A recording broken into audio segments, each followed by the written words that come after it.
Hello and welcome to the Mission YouTube channel, where today we're going to take a look at the different flights and how they can affect your dart. Yeah, I'm really looking forward to this, Matt, because I've always used standard flights and I really want to find out what the difference is between the four.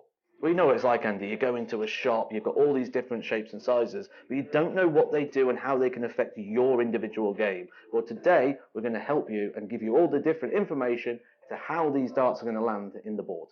Right, so I'm going to be giving these kites a go, and I've not tried these before. They are, I suppose, the one that's the most similar to standard, which is the fly that I normally use. So it's going to be interesting to see what happens with these.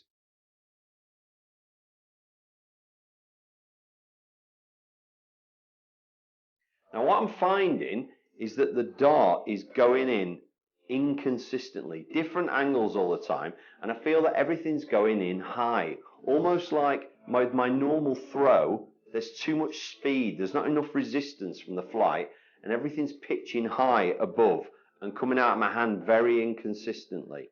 So it's not going to be the flight for me, this one, but it could certainly help if you perhaps don't throw the dart as hard as I do. Up for me is an old friend. We're going back to the Slims, a flight I actually used to use myself within matches. So it's interesting because I can talk very deeply about this one and how the dart will fly through the air. Now, if your timing is not precise with this, expect to see lots of deviation of the flight through the air. You'll see it even with somebody who's experienced of throwing with these. But what a huge advantage these give you. A smaller flight in the board is less possibilities of deflections, opens up the targets, but it does, as you can see, flatten out the darts. Now what that will do is it will block certain areas of the board such as tops, but a huge advantage if you can throw these, and they do fly through the air extremely quick. So you can get away with a little bit of a softer release at times, but it has to be on point. So I'm going to have a go with the standards. Definitely the most used flight worldwide. I'm looking forward to this because this is the flight that I use.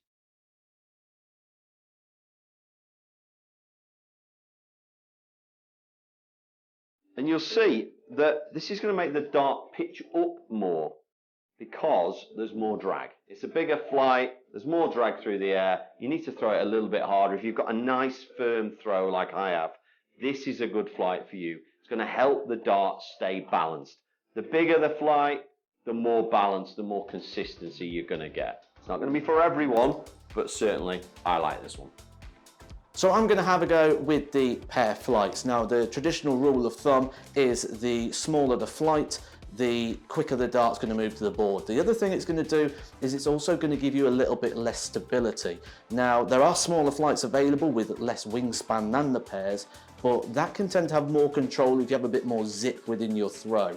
I feel that's something you really need to have if you're going to throw with the pairs. You need a good aggressive release.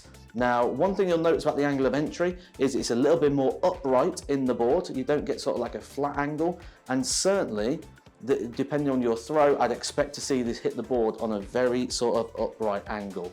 If you do throw the dart with a bit of zip, I don't think this is going to be a suitable flight for you.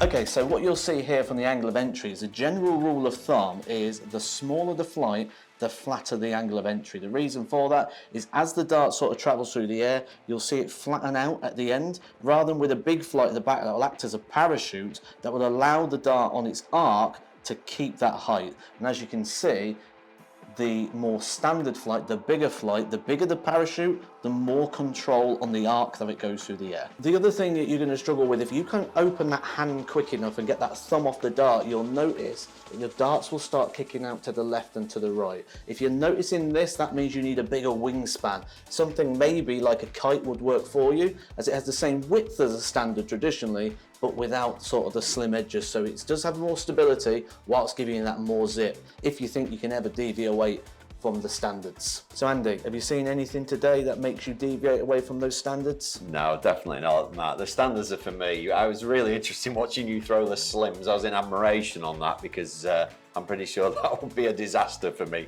I'll stick with my standards, thanks very much. And make sure you are subscribed for some more equipment tutorials.